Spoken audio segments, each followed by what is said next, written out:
자, 이어서 오늘의 일발장전으로 넘어갑니다. 일발장전의 두 기둥이죠. 최고의 주식 전문가 두 분과 함께합니다. 김영민, 김준호, MBN 골드 매니저 모셨습니다. 안녕하십니까? 반갑습니다.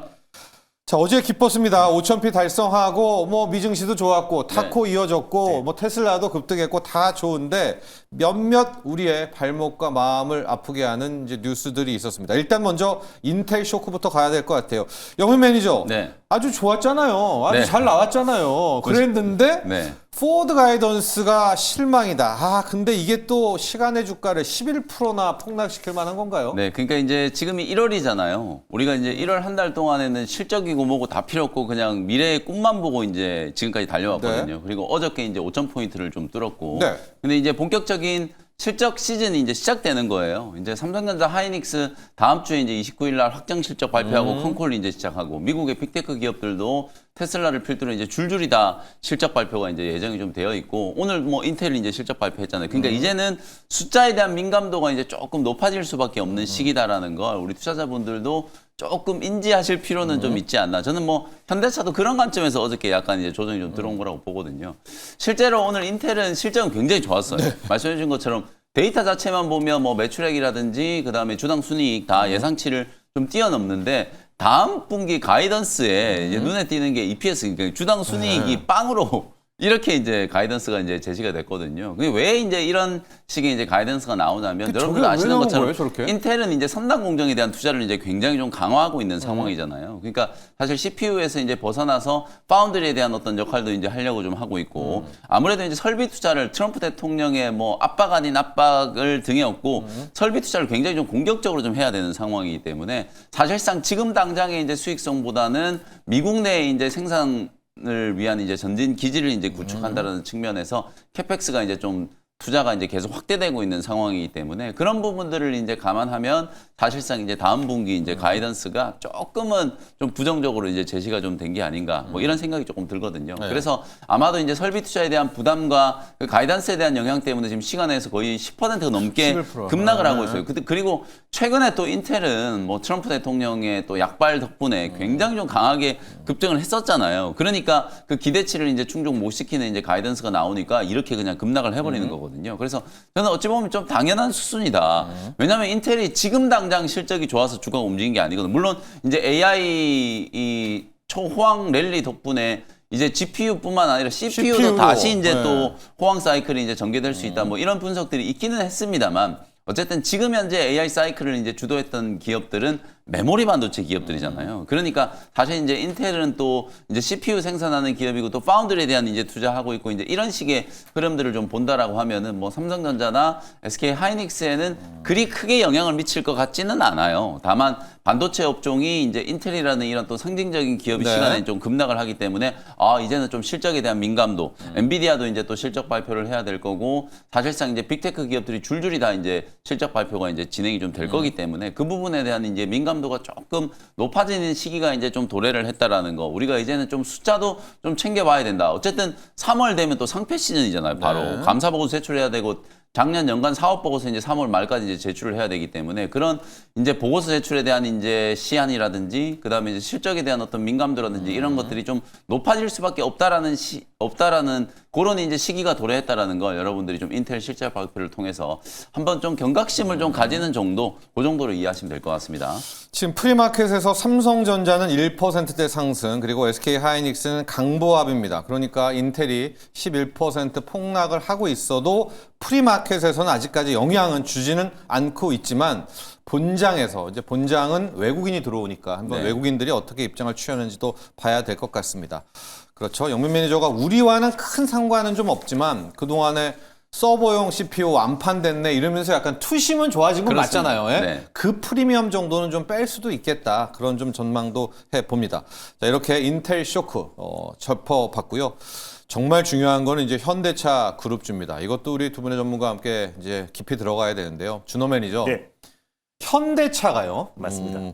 물론 기존에는 레인보우 로보틱스가 로봇의 대장주였다가 그러나 작년 말 올해부터는 누가 뭐래도 현대차가 로봇의 대장주입니다. 근데 어제 대장이 당했거든요.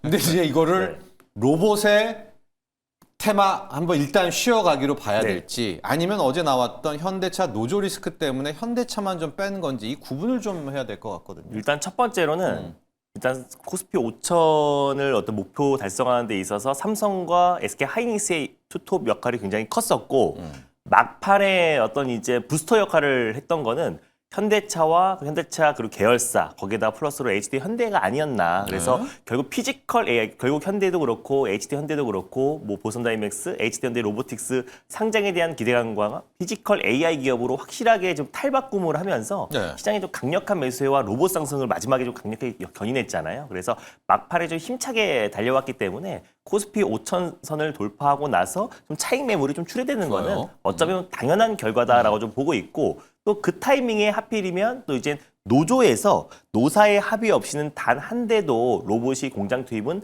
안 된다라고 좀 반대를 강력하게 시사를 했습니다. 그래서 앞으로 또 노사 간의 어떤 갈등으로 좀 번질 수 있다라고 좀 보고 있는데 일단 결론부터 말씀드리면 어떤 이제 산업의 어떤 대격변과 패러다임의 어떤 대전환에 있어서는 항상 저항을 동반하기 마련입니다. 그래서 결국은 당연히 있을 수밖에 없는 그냥 어떤 패러다임의 전환의 가장 핵심 주축이라 보시면 될 것 같고 뭐 실제로 지금 이제 아틀라스 로봇이 2028년까지 3만 대를 연간 생산을 한다라고 밝혔잖아요. 근데 이제 지금 노조가 밝히는 거는 그냥 우리의 생존권을 보장해 달라라는 게 그냥 핵심 골자다라고 보시면 될 것 같습니다. 그래서 결국 이제 이런 물류 자동화와 그리고 로보틱스 사업을 완벽하게 반대하는 건 아니고 그냥 우리의 일자리만 그대로 보장해주고 결국 이제 노사 간의 어떤 협의만 분명히 있으면은 결국 로보틱스와 그리고 또 이제 물류 자동화를 우리는 환영한다라고 하고 있어요. 그래서 실질적으로 지금 이제 전년 퇴직 인원만큼의 신규 채용을 유지를 하고 그리고 로봇 도입 시 노사 간에 먼저 사전 합의를 하고 그리고 로봇이 도입되면은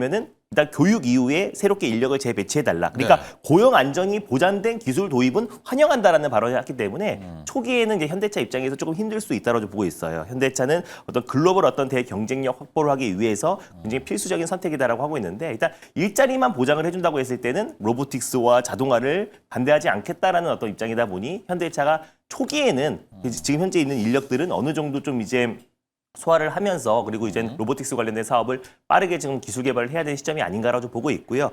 다만 결국에 시장의 어떤 대격변과 산업의 패러다임의 대전환 같은 경우는 결국 그 변화 쪽으로 움직일 수밖에 없는 거기 때문에 이 과정에 원만한 합의가 잘 이뤄진다고 했을 때는 사실 현대차도 좀 발빠르게 움직일 수밖에 없는 거라서 그 과정에 어떤 일부 노이즈가 아닌가라고 좀 보고 있고요. 다만 현대차뿐만 아니라 좀 전 세계적인 어떤 테크 기업들의 방향이 로보틱스와 그리고 또 이제 물류 자동화 그리고 스마트 팩토리, 피지컬 AI로 지금 빠르게 지금 전환하고 있는 시점이다 보니까 이 부분에 대한 노이즈는 어차피 단기 노이즈로 그칠 가능성이 높다라고 보고 있습니다. 그러면 현대차 그룹주라든가 로봇주는 일단 다시 한번 뭐 테마라든가 이 힘은 빠지지 않았다라는 네, 거죠? 저는 올해 한 해 이제 피지컬 AI에 대한 힘은 빠지지 않는다라 보고 있고요. 일단 노사 간의 갈등이 격화되면은 어느 정도 일시적인 어떤 조정은 나올 수 있다고 좀 보고 있어도 결국 지금의 어떤 인력만 보존을 그대로 한다고 했을 때는 어떤 기술 개발과 로보틱스 산업에 대해서 완벽하게 반대하고 있는 건 아니다. 아니기 때문에 일종의 약간의 노이즈이지 어떤 이제 산업의 어떤 대변화에 대해서는 전혀 변함이 없다. 그래서 큰 패러다임 변화가 없다고 보고 있습니다. 좋습니다. 그런데 이제 노조를 보니까 우리가 문제가 그거죠. 현대차를 로봇을 하는 거는 사람을 안 뽑아서 인건비를 그러니까요. 줄이는 것 때문에 이제 로봇이고 로봇주를 했는데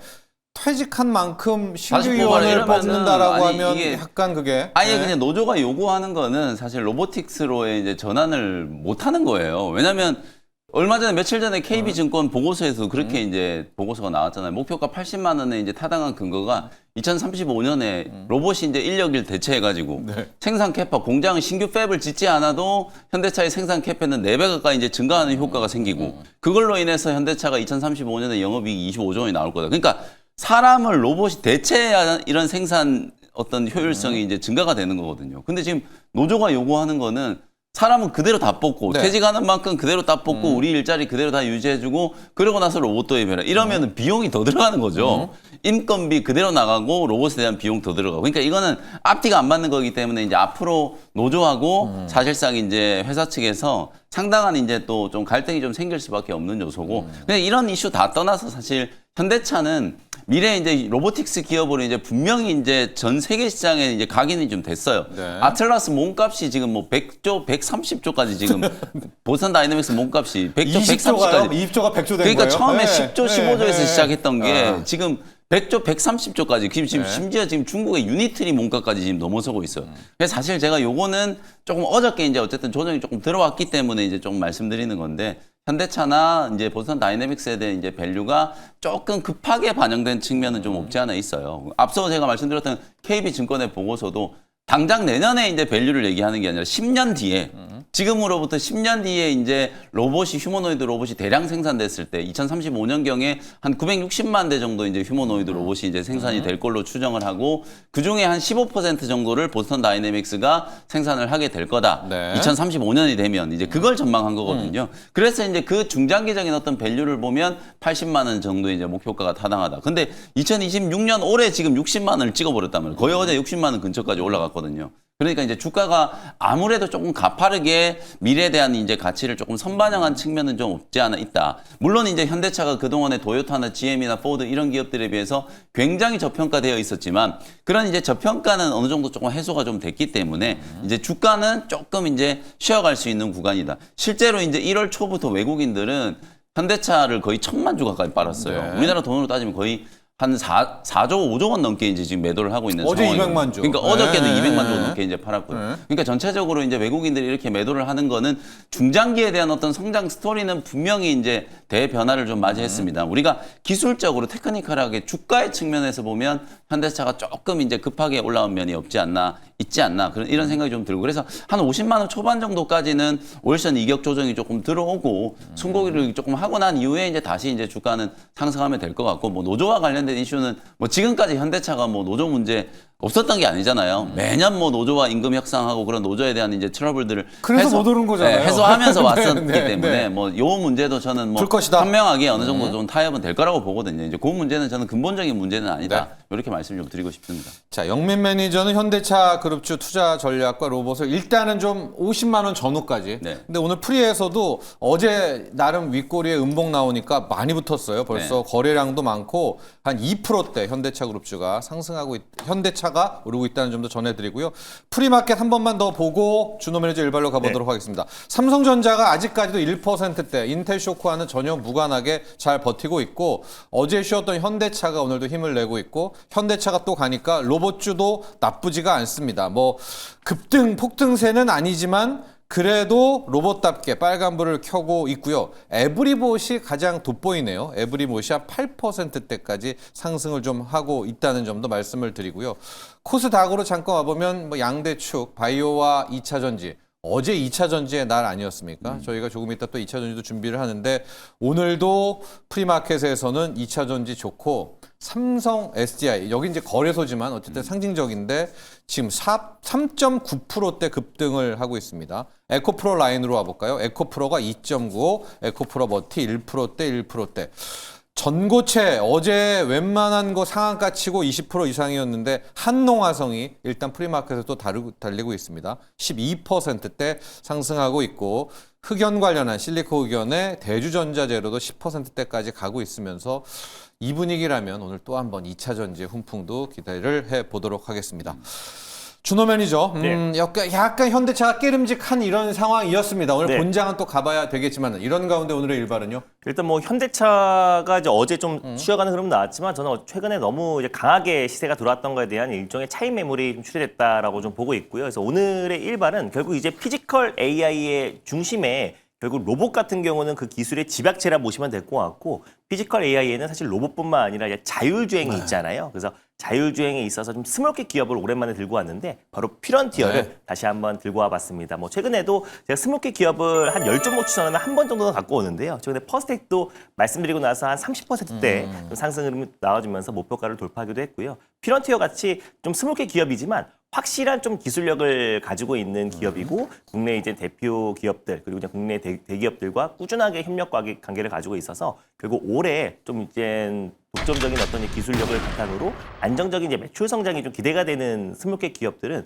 지금 시점에서 좀 봐도 좋거든요. 왜냐면 이제 미국의 어떤 금리 인하가 이제 본격적으로 진행될 수 있고 유동성이 좀 공급되고 있는 시점에서는 우리가 이제 스몰캡 기업들도 어느 정도는 좀 관심을 좀 가질 필요가 있다고 좀 보고 있고 특히 이제 테슬라향 자율주행 안에서 스몰캡 기업은 사실 독보적으로 퓨런티어가 가장 대장주라고 좀 보고 있습니다. 아무래도 엔드투엔드 방식이 AI와 카메라 모듈 방식이다 보니까 그 카메라 모듈을 조립하고 검사하는 장비 업체인 퓨런티어야말로 사실 가장 현 시점에서 국내에 상장되어 있는 테슬라 향 기업들 중에서는 가장 직접적인 좀 수혜주가 될 수밖에 없다라고 좀 보고 있고, 이번 이제 다보스 포럼에서 이제 일론 머스크의 어떤 이제 주요 발언들을 좀 말씀을 드리면은, 일단 자율주행 부분은 이미 그냥 해결된 문제다라고 좀 언급을 했고요. 그냥 완전 자율주행에 그냥 왔다라고 좀 언급을 했습니다. 그리고 나서 머스크가 올해 말까지 미국 전역으로 로보택시가 운영이 될 것이다라고 강력하게 언급을 했고요. 그리고 실제로 오스틴에서 안전요원이 배제된 지금 로보택시 운행 영상을 공개를 했어요. 그래서 실제로 지금 오스틴에서 일부 차종에서는 지금 안전요원이 없이 실제로 무인으로, 그리고 이제 비감독형 운전이 지금 진행되고 있다라는 점. 그래서 결국 이제 앞으로 안전요원 없이 로보택시가 계속해서 확대될 가능성이 좀 높다라고 좀 보고 있고요. 그래서 실질적인 좀 기념비적인 날인 게, 진짜 안전요원 없이 실질적으로 비감독형 로보택시가 본격적으로 미국에서 달리기 시작했다. 과거에 웨이모도 있긴 했었는데 웨이모는 이제 프로그래밍에 의해서 매핑된 구역에서만 움직였던 거였고, 지금 테슬라 같은 경우는 엔드투엔드 방식으로 피지컬 AI의 가장 핵심이라고 보시면 될 것 같습니다. 그러니까 자동차에 두뇌를 주입했다라고 보시면 될 것 같아요. 자기가 보고 판단하는 맞습니다. 거죠. 보고 인지 판단해서 스스로 달리고 하는 자동차가 처음으로 이젠 아무런 그 보조석에 안전요원 없이도 스스로 지금 비감독형으로 달렸다는 굉장히 시사하는 바가 크고 의미 있는 날이다라고 좀 보고 있는데, 실제로 안전요원 없이 로보택시가 운행이 됐던 영상이 공개가 되기도 했고요. 그리고 실제로 머스크는 이에 대해서 테슬라 AI팀에 굉장히 축하한다라는 언급이 나왔었고, 그리고 실제로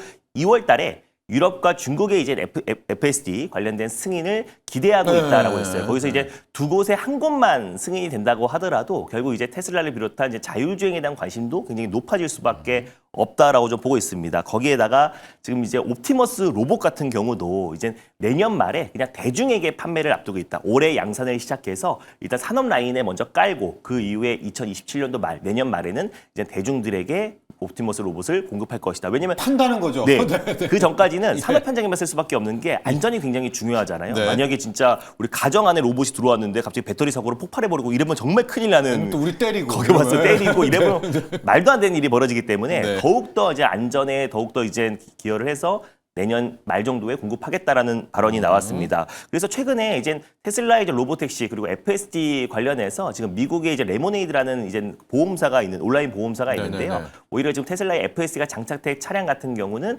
오히려 보험료를 반값으로 할인해주겠다는 얘기가 나와줬고, 그리고 이제 구독형 형태로 2월 14일부터는 FSD가 원래는 우리 돈으로 한 900만 원 정도를 내면은 평생 쓸 수 있는 사용권이 있었었는데 2월 14일부터는 이제 구독제로 이제 바뀌었잖아요. 그래서 본격적으로 소프트웨어의 어떤 판매량이 본격화되고 자율주행 관련해서 로보택시가 미국 전역으로 그리고 유럽과 중국 그리고 전 세계로 빠르게 확산될 수 있는 해가 저는 올해가 될 수 있다고 보고 있습니다. 그래서 사실 테슬라의 자율주행의 말로 피지컬 AI의 가장 이제 핵심이라고 보시면 될 것 같고요. 그래서 그 방식이 엔드투엔드 방식이고 결국 차량에 두뇌를 주입한다. 근데 그동안 이제 현대자동차 같은 경우도 네. 테슬라 방식이 아니라 웨이모 방식을 채택을 했어요. 그래서 이제 매핑된 구역에서 자동차에 뭐 라이다와 레이더와 카메라 센서를 부착해서 그 공간에서 프로그램 이에서만 움직이는 차량을 계속해서 지금 로보택시로 그리고 또 자율주행을 연구를 해오다가 최근 들어서 엔드투엔드 방식으로 완벽하게 바꿔버렸습니다. 그래서 그동안 이제 자율주행 관련해서 제가 SOS를 또 말씀드리고 라이다, 레이더 센서 기업들을 많이 말씀드렸는데 이제는 전 세계의 자동차 업체들 그리고 엔비디아도 엔드투엔드 방식으로 AI와 카메라 모듈이 하나의 기준이 돼버렸어요. 네, 그러다 보니 우리 오히려 카메라 모듈을 조립하고 카메라 모듈을 공급하는 기업들이 가장 또 핵심 수혜 부품 기업으로 부각될 수 있다고 보고 있습니다. 그래서 피런티어 같은 경우는 주요 이제 고객사가 그 삼성전기 그리고 네, LG 전기. 이노텍 네. 그리고 현대모비스에 공급하고 있어요. 그리고 또 이제 현대차가 현대차와 지금 그리고 앱티브라는 이제 미국의 자동차 부품 기업이 있는데 같이 이제 모셔너이라는 자율주행 합작법이 있잖아요. 거기에도 공급을 하고 있습니다. 그러니까 실질적으로 이제 퓨런티어의 어떤 카메라 모듈 조립 장비와 검사 장비가 삼성전기, LG노텍. LG노텍과 삼성전기는 테슬라에 공급하고 있는 기업이잖아요. 그리고 이제 현대모비스와 그리고 현대의 모셔너이라는 자율주행 합작범위에도 공급하고 있다는 거는 현대가 앞으로 엔드투엔드 방식으로 결국 이제 자율주행을 지금 기술 개발을 하고 있다는 점에서 피런티어의 어떤 장비 수요도 늘어날 수밖에 없다라고 좀 보고 있고요. 네. 실제로 자율주행과 로봇은 메커니즘이 똑같다라고 말씀드렸기 때문에 결국에 이제 옵티머스 로봇과 그리고 보선 다이맥스의 아틀라스 로봇도 결국 라이다와 레이더보다는 카메라 모듈 수요가 더 증가할 가능성이 높다라고 좀 보고 있어서 최근에 또 이제 옵티머스 로봇과 그리고 자율주행 로봇택시 미국 전역의 어떤 확대에 따른 어떤 장비 수요는 올해 폭발적으로 좀 늘어날 가능성이 좀 높다라고 좀 보고 있어서 오늘 피런티어를 탑픽 좀 선정해봤습니다.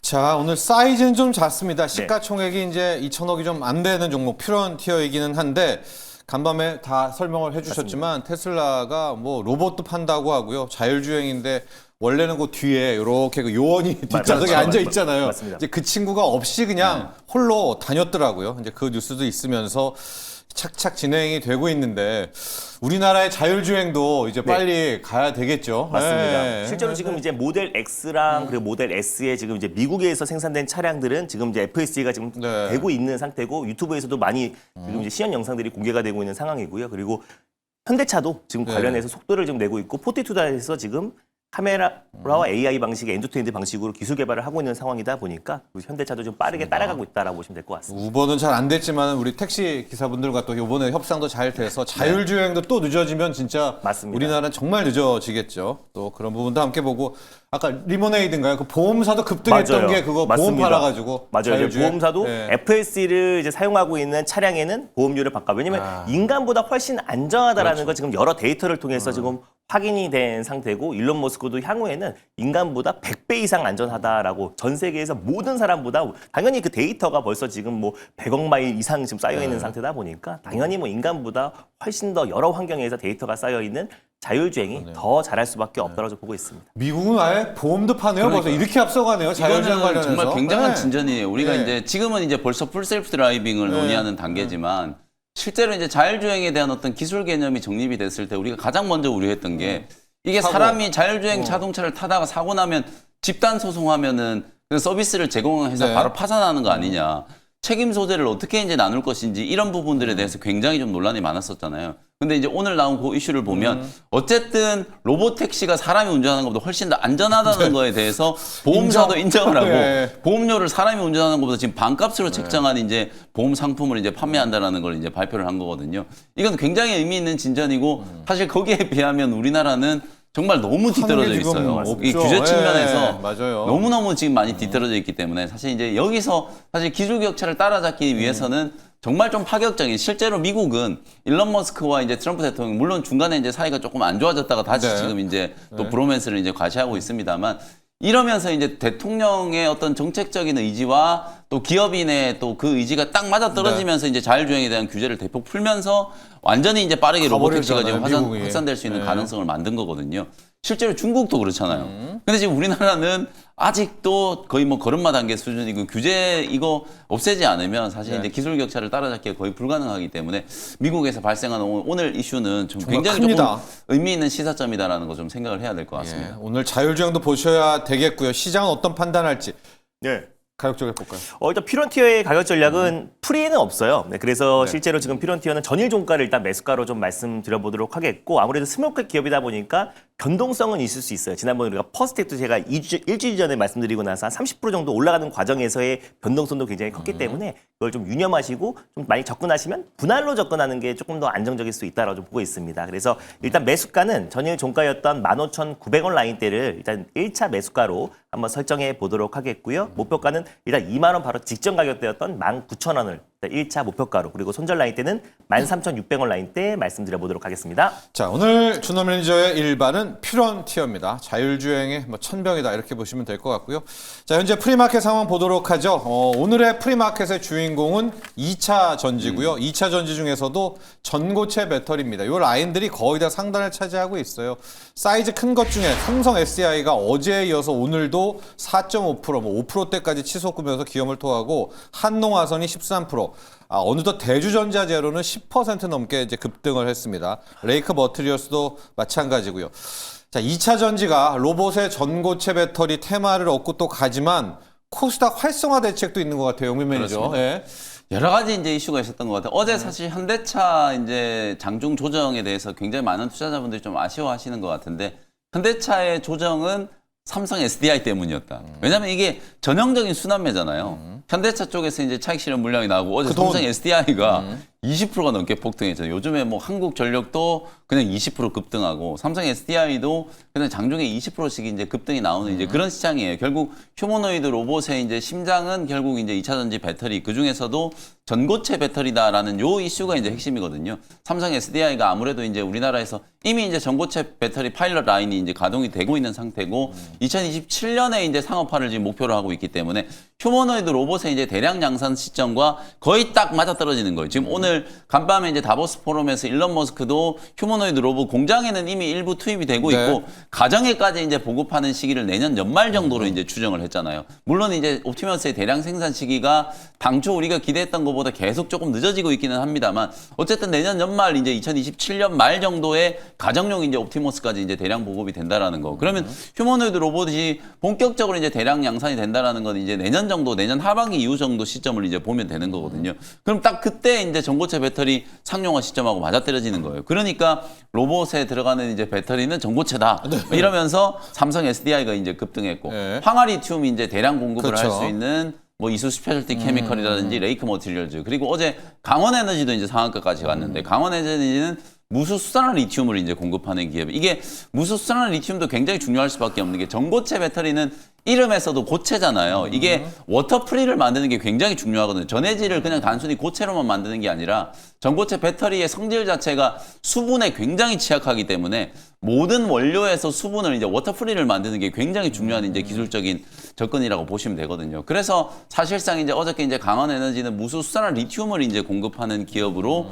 또 부각이 좀 되면서 99.999% 순도로 무수수산화 리튬을 이제 대량 생산할 수 있는 국내 유일한 기업이거든요. 그러다 보니까 어저께 뭐 한농화성, 이수 스페셜티 케미칼, 그다음에 이제 강원에너지 뭐 이런 기업들이 막 폭등세가 이제 연출이 좀 됐다. 이렇게 이제 보시면 될 것 같아요. 그래서 2차 전지단이 워낙 좀 소외가 많이 되어 있고 아직 EV 쪽은 뭐 업황 개선에 대한 이제 시기를 조율하기가 조금 쉽지 않아요. 근데 휴머노이드 로봇에 대한 관심이 워낙 많다 보니까 이게 이제는 로봇 만드는 자동차에서 로봇은 배터리 없으면 안 돼. 이런 논리로 이제 확장이 좀 되면서 어제 삼성 SDI를 이제 필두로 나머지 이제 전고체 배터리 소재 기업들이 같이 이제 조금 약진을 한 게 아닌가. 이렇게 이제 분석할 수 있을 것 같습니다. 자, 그래서 준호 매니저와 함께 2차 전지 포트폴리오를 한번 짜보도록 하겠습니다. 준호 매니저가 늘 로봇 가면 로봇에 들어가는 배터리 전고체가 있으니까 맞습니다. 요것도 이야기를 많이 해주셨고 ESS도 실은 요것도 지금 아직 우리가 안 줬습니다. 이 풀이까지.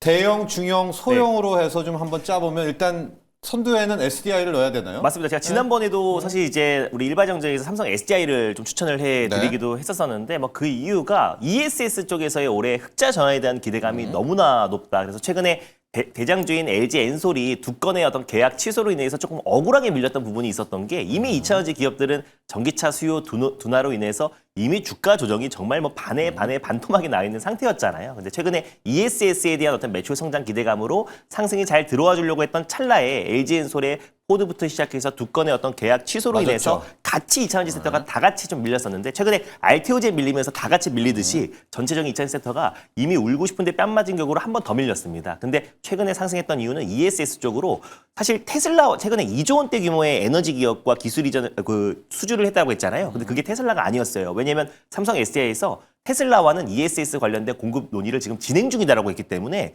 지난주에 2조 원대 규모의 미국의 에너지 기업은 테슬라가 아니었고 그럼 추가적으로 테슬라에 공급하고 있고 그리고 넥스테라 에너지라는 북미 최대 전력 기업에도 이미 1차 공급 계약을 체결했거든요. 그리고 또 지금 국가에서 진행하고 있는 또 지금 중앙 계약 ESS 입찰에도 1차 때는 거의 다 삼성 SDI가 싹쓸이 해버렸잖아요. 2차 때도 충분히 삼성 SDI가 이번에 2차 입찰에서도 대부분 다 입찰을 따낼 가능성이 높다라고 보고 있어서 올해 흑자전에 대한 기대감과 그리고 전고체 배터리를 집중해서 생산을 앞두고 있는 기업은 또 삼성 SDI다 보니까 LG 엔솔보다 저는 삼성 SDI가 테슬라의 공급 계약 체결 이슈도 있고 전고체 배터리를 2027년도에 직접적으로 양산을 앞두고 있는 삼성 SDI가 대형주 중에서는 그래도 가장 픽으로 가장 핵심 종목이 되지 않을까라고 좀 보고 있고 어제도 실제로 이제 삼성 SDI가 거의 20% 가까운 상승 흐름이 나와주다 보니 결국 이제 뭐 이소스페셜티 케미칼, 레이크 머티리얼즈, 한농화성 같은 전고체 배터리가 결국 휴머노이드 로봇의 가장 핵심이다. 뭐 당연히 화재 위험성이 낮고요. 고체다 보니까 그리고 이제 분리막이 사라진 자리에 에너지 밀도가 올라갈 수밖에 없어서 전고체 배터리가 핵심이고 그리고 이제 중형 단위에서는 저는 이제 포스코 그룹주 퓨처엠? 안에서 포스코 퓨처엠. 네, 아. 포스코 퓨처엠은 네. 정말 만물 박사. 천연 흑연, 인조 흑연을 유일하게 대량으로 양산할 수 있는 국내 유일한 기업이 포스코 퓨처엠이기도 하고요. 예. 뭐 최근에 테슬라에도 대규모 응급제로 공급 계약을 체결하기도 했었고 전 고체도 지금 2027년도 양산을 목표로 개발을 하고 있어요. 전 고체 배터리. 그래서 이 부분이 시장에서 아직 부각이 안 됐다라고 좀 보고 있고요. 거기다가 전 구체, 양극재에 들어가는 전 구체도 포스코 퓨처엠이 양산을 하고 있기 때문에 양극재, 응극재, 그리고 천연 흑연, 거기다가 전 고체, 전 구체까지 다 하고 있는 포스코 퓨처엠이 저는 어느 정도의 좀 주가의 상승 여력이 남아있다라 보고 있고. 근데 커요. 한 20조예요. 포스코 맞습니다. 퓨처엠도 20조지만 그래도 네. 포스코 그룹에서는 그래도 하나 가장 갖고 와야 핵심적인 기업이 된다. 아니다. SDI 퓨처엠. 맞습니다. 그리고 에코프로 그룹주도 우리가 당연히 있어야 된다라는 하나, 네. 점에서 그리고 최근에 알테오진이 쉬어가면서 사실 코사 활성화 대책에 코삭의 상승을 견인할 수 있는 게 저는 2차전지와 로봇인데 2차전지가 로봇으로 또 엮였잖아요. 그래서 결국 피지컬 AI 수혜로 로봇 기업들과 그리고 자동차 기업들 2차전지가 그냥 통틀어서 피지컬 AI로 묶이고 있는 상태이기 때문에 결국 에코프로 그룹주도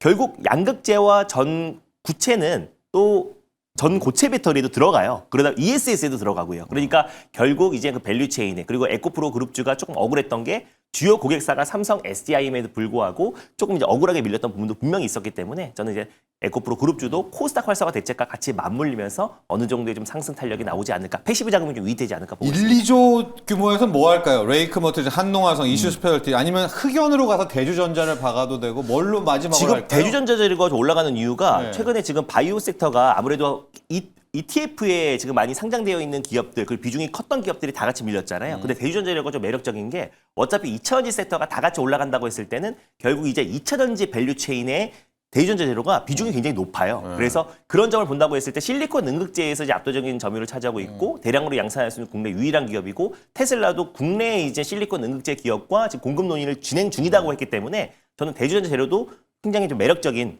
구간이다라고 좀 보고 있고 그리고 또 코스모 화학 같은 기업, 좀 사이즈가 작은 기업 중에서는 네네. 코스모 소재로? 화학이 네. 황화 리튬을 국내에서 유일하게 양극재에 들어가는 황화 리튬을 원래 중국산이 의존도가 높은데 황화 리튬을 국내에서 유일하게 생산하고 있는 기업이기도 하고 폐배터리 사업을 본격적으로 작년부터 진행을 해왔던 기업이다 보니까 코스모 화학 같은 기업도 약간은 좀 이제 규모가 작은, 사이즈가 좀 작은 기업들 중에서는 코스모 화학 같은 기업도 있지 않을까. 그래서 이미 전고체 배터리 쪽은 좀 시세가 좀 강력하게 좀 분출이 되기도 해서 아직 전고체 배터리 안에서 상승이 좀 제한적이었던 포스코 퓨처엠을 좀 말씀드렸었고 그리고 에코프로 그룹주는 수급적인 요인으로 그리고 코스모 화학 같은 경우는 약간 밑단에서 코스모 그룹의 상승을 좀 견인할 가능성이 높다라고 좀 보고 있어서 탑픽으로 말씀드렸습니다. 황화리튬, 뭐 이수스펠트 케미칼 이런 거 너무 많이 폭등해가지고 쉬는 모양입니다. 맞습니다. 그렇죠? 이런 라인은 코스모화학으로. 네, 실질적으로 그리고 또 이제 전고체 배터리가 사실은 이제 양산이 빨라야 2027년도이다 보니까 약간 좀 기대감으로 좀 상승이 나와줬기 때문에 오히려 좀 이제 그 밑단에 있는 기업들이 들어가는 게 조금 더 안정적이지 않을까 보고 있습니다. 그래서 아예 삼성, SDI, 포스코 퓨처엠을 오히려 에코프로까지의 네. 좀 비중을 싣고 밑에 따는 변동성을 노려라 이런 네. 포트를 짜 주셨습니다. 자, 2차 전지 또 전고체 배터리 정리까지도 해보고요. 영민 매니저, 네. 그제 우리가 APR 피난처로 잡았잖아요. 네네. 이제 그때 살아남았었고 그래서 잘 선택했나. 그런데 어제 말입니다. APR이 뭔 일이에요? 네. 피난처가 아니고 진짜 확실한 대안이었어요. 그러니까 제가 아까도 서두에 말씀드렸던 것처럼 이제 진짜 실적 시즌이 이제 시작되고 있기 때문에 움직이는 이제 종목들의 결이 조금씩 이제 달라지고 있다라는 게 이제 시장에 좀 느껴지거든요. 특히 뭐 헬스케어 이제 K-뷰티 쪽에서는 어저께 APR만 또 급등한 게 아니라 휴젤도 이제 보톨리눔 톡신 휴젤도 실적 발표하고 나서 굉장히 강하게 장대 항목 만들면서 바닥에서 이제 급등이 조금 들어왔고요. 그다음에 이제 APR하고 이제 뭐 거의 비슷한 파마 리서치 같은 네. 이런 이제 K-뷰티 관련된 이제 기업들도 어제 주가가 굉장히 강하게 올랐었거든요. 그러니까 결국에는 시장 자체가 이제 워낙 좀 연초에 좀 테마성 이제 이슈로 순환매가 이제 빠르게 좀 돌다 보니까 기관 외국인들의 이제 큰 자금이 이제 또 실적 시즌에 좀 대비한 이제 종목들 쪽으로 옮겨가고 있는 게 아닌가. 그런 측면에서 K-뷰티 화장품 관련된 종목들도 슬슬 이제 차트 보시면은 코스맥스, 한국콜마 이런 이제 CMO 실리콘2. 기업들하고요. 네. 실리콘2라든지 이런 또 중소형주들도 사실상 이제 주가가 본격적으로 이제 좀 턴어라운드를 하려고 하는 모습이에요. 작년 3분기 때 시장 이제 기대치를 충족 못 시키면서 이제 주가가 좀 주저앉았었다가 APR 포함해서 화장품 종목들이 같이 이제 반등이 좀 들어오는 그런 흐름이기 때문에 실적 시즌을 좀 앞두고 낙폭과대에 대한 이제 또 그런 이제 매력이 좀 부각될 수 있는 단계니까 계속해서 조금 보시면 될 것 같고요. 네. APR은 제가 목표가를 조금 가격적이요? 너무 보수적으로 좀 제시를 해드렸던 것 같아요. 이제 8만 원 바로 뚫었고 이제 시총 10조 원대를 넘어섰거든요. 올해도 제가 이제 말씀드렸던 것처럼 한 3천억 중반대의 영업이익이 거의 확실시 돼 보인다. 그러면 이제 PER 뭐 사실상 뭐 25배, 30배 그 정도 하면은 한 10조, 12조 그 정도까지는 충분히 더 추가적으로 그렇죠. 올라갈 수 있는 밸류가 저는 충분히 좀 있다라고 보고 목표가를 한 33만 원 정도로 조금 더 상향 조정을 해서 여전히 이제 올해도 뭐 APR이 이 K-뷰티 진영의 대장주 역할을 할 가능성이 상당히 좀 높고 아마존과의 이제 협업이라든지 해외 수출 어저께 또 600만 대가 넘게 이제 글로벌리하게 메디큐브가 이제 판매가 됐다라는 이런 얘기가 나왔었거든요. 엄청난 이제 고성장세가 나타나고 있는 상황이니까 오히려 네. 실적 시즌에 APR을 필두로 화장품 업종도 조금 이제 대안주로 그렇죠. 실적이니까. 생각을 한번 해보는 것도 괜찮지 않은 전략일까 이렇게 말씀 좀 드려보겠습니다. 자, APR 어제 바로 1차 목표가는 달성을 했고요. 영민 매니저가 2차 목표가 한 33만 원 라인까지 2차 목표가까지 보도록 하고 실적 시즌 나오면 실적 잘 나오는 게 그렇죠. 장 이거죠. 네. 가장 네. 좋으니까 대장이니까 이제 화장품주도 한번 봤고요. 일발 가져 오늘 일발이 네. 앞서 말한 여기와 연관이 좀 있습니다. 그렇습니다. 네, 어제 이차전지와. 뭐 네. 삼성 SDI가 워낙 또 강하게 이제 급등이 좀 나왔기 때문에 삼성 SDI 이제 수혜주이면서 ESS 수혜주. 그리고 전고체 배터리 수혜주도 될 수 있는 종목 하나 좀 준비를 좀 해봤습니다. 상신 EDP라는 종목을 한번 공략을 좀 해보도록 할게요. 소형 배터리와 중대형 이제 2차 전지의 가장 핵심적인 또 부품이라고 할 수 있는 2차 전지에 그냥 이제 내용물을 이제 담아야 되잖아요. 우리가 이제 지금 막 이제 뭐 양극재, 음극재, 뭐 전해액, 뭐 광활이죠. 전해질, 뭐 광활이ություն 뭐 이런 온갖 소재들 얘기하고 있는데 그 소재들을 다 이렇게 이제 찰떡처럼 이제 버물려 가지고 그걸 이제 통 안에 담아야 되잖아요. 예. 그 통을 만드는 회사가 바로 이제 상신 EDP라고 생각하시면 됩니다. 근데 이게 그냥 단순히 통이 아니에요. 여러분 생각하시는 것처럼 배터리는 발열에 대한 문제도 이제 극복을 해야 되고 무게도 또 이게 무거워져 버리면은 사실상 휴머노이드 로봇 이거 배터리 말짱 무게 도루묵이죠. 무거워져 버리잖아요. 못 네. 움직여요. 네.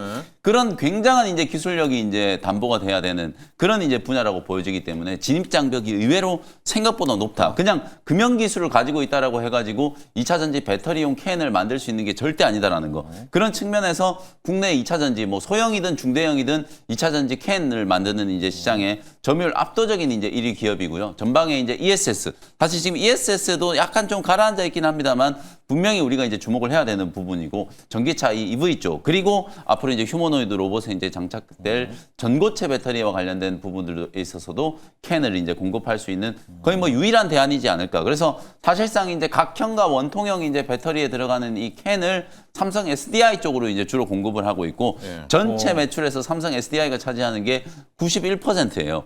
그러니까 SDI가 가면은 상신 EDP도 당연히 같이 이제 움직일 수밖에 없지 않을까 이런 생각이 좀 들고 중국이라든지 말레이시아, 유럽의 이제 생산 공격 특히 삼성 SDI가 유럽 전진 기지가 이제 헝가리잖아요. 당연히 이제 상신 EDP도 헝가리에 이제 현지 공장을 좀 보유하고 있고 특히 작년에 이제 실적을 보면 3분기 이후부터 말레이시아 이제 공장 또 가동률이 급격하게 올라가기 시작하면서 지난 3분기 때 매출액 628억, 영업이익이 52억으로 굉장히 큰 폭으로 흑자 전환을 했어요. 네. 작년 상반기까지 계속 적자가 나오다가 이게 흑자 전환에 성공을 했다라는 거. 이제 전기차 아직 캐즘인데 EV 쪽은 아직도 이제 뭐 공급이 여전히 좀 부진한데 그런데도 불구하고 흑자 전환을 했다라는 건 뭔가 이제 특징적인 이제 부분이 있다라는 거거든요. 첫 번째는 이제 각형 배터리에 대한 부분. 이 셀투팩 기술이 계속 좀 진화를 하기 시작하면서 ESS의 이제 공급 물량이 상당히 좀 빠르게 좀 늘어나고 있고요. 그게 제가 볼 때는 이제 흑자 전환에 가장 좀 결정적인 이제 기여를 했다라고 보시면 되고 그다음에 우리가 이제 46파이, 뭐 4680 얘기 한때 많이 했었잖아요. 근데 테슬라가 자체적인 지금 4680 개발을 하려다가 약간 좀 지금 엎어진 느낌이거든요. 됐죠. 그래서 네. 어쨌든 테슬라는 LG 엔솔이라든지 삼성 SDI로부터 46파이 배터리를 이제 공급을 받아야 향후에 이제 반값 전기차라든지 로보택시에 이제 들어가는 배터리들도 실질적으로 이제 가격을 이제 맞출 수 있을 거라고 보기 때문에 실제로 46파이 이제 원통형 배터리에 들어가는 캔도 사실상 이제 상신 EDP가 삼성 SDI 쪽으로 거의 뭐 독점적으로 공급을 이제 진행하고 있는 상황이고 휴머노이드 로봇에 들어가는 것도 사실 원통형 배터리가 될 거예요. 전고체 배터리가 뭐가 됐건 간에 어쨌든 지금 현재 테슬라의 옵티머스 그다음에 현대차 아틀라스에도 다 원통형 배터리 들어가고 있거든요. 그래서 테슬라 옵티머스는 주로 이제 LG 엔솔이 좀 공급을 하는 걸로 추정이 되고 어쨌든 아틀라스는 이제 삼성 SDI가 이제 주로 공급을 할 걸로 이제 추정이 좀 되고 있기 때문에 실제로 이 원통형 배터리에 들어가는 캔을 만드는 이제 상신 EDP. 지금 화면에 보시는 게 이제 캔이거든요. 요게 정말 단순해 보이잖아요. 그냥 알루미늄으로 그냥 뭐 캔, 찍어낸 것 같은데요? 말 그대로 이제 우리가 네. 참치 캔 만드는 것처럼 네. 그렇게 찍어내면 되는 거 아닌가 이렇게 생각을 하시겠지만 제가 방금 말씀드렸던 것처럼 국내 각형 배터리 시장은 점유율이 무려 70%, 원통형은 무려 이제 90%를 지금 장악하고 있어요. 그만큼 진입 장벽이 상당히 높다라는 거고 앞서 제가 말씀드렸던 것처럼 열에 굉장히 이제 잘 버틸 수 있어야 되고 무게는 또 가벼워야 되고 내구성이 있어야 되고 이런 모든 까다로운 이제 조건들을 다 기술 구현을 할 수 있어야 되기 때문에 상당한 이제 진입 장벽을 좀 만들어 놓은 기업이다. 이렇게 이제 보시면 될 것 같습니다. 가격 전략 한번 제시를 좀 해드려 볼게요. 어제 사실은 상신 EDP는 어제 삼성 SDI가 이제 급등을 했는데도 불구하고 그렇게 크게 올라가진 않았어요. 근데 어제는 아무래도 이제 이 전고체 배터리에 황화 리튬 이제 공급하는 뭐 이수 스페셜티 케미컬, 한농화성, 그다음에 레이크 머티리얼즈. 레이크 머티리얼즈가 어제 이제 굉장히 또 강했거든요. 상한가죠. 이런 종목들이 이제 좀 움직였고 그다음에 아까 제가 말씀드렸던 뭐 강원 에너지 이런 종목들이 이제 주목을 받다 보니까 상신 EDP는 조금 묻혔는데 어찌 보면 실질적인 수혜 지금 현재도 휴머노이드 로봇창 캔을 이제 공급을 하고 있기 때문에 그런 부분들을 감안하면 이제는 상신 EDP도 ESS와 휴머노이드 로봇에 대한 이제 수혜를 또 같이 한번 좀 밸류를 좀 줘야 되지 않을까 뭐 그런 측면에서 한번 공략을 좀 해보도록 하겠습니다. 매수가는 어제 종가 이제 14,650원으로 정해왔는데 지금 프리에 거래가 안 되고 있기 때문에 15,000원 아래에서 좀 접근하는 전략으로 대응을 해보시면 될 것 같고요. 1차 목표가는 18,000원. 손절가는 12,000원 참고하시면 되겠습니다. 자, 오늘 영민 매니저의 일발은 이제 소형주입니다. 상신 EDP인데 삼성 SDI 관련주다 이렇게 보시면 될 것 같습니다. 지금 프리에서 삼성 SDI가 또 달리고 있네요. 거기에 대한 이제 후광 연쇄 효과도 봐야 될 것 같고요. 앞서 준호 매니저도 또 소형주였습니다. 맞습니다. 퓨런티어입니다. 네. 테슬라가 이제 그 보조 요원도 없이 맞습니다. 네, 홀로 다니고 있습니다. 텍사스 오스틴을요. 거기에 대한 자율주행 네. 풍풍도 기대해 보도록 하겠습니다. 자, 일반 장면 여기까지 하죠. 오늘도 성공 투자하십시오. 감사합니다. 고맙습니다.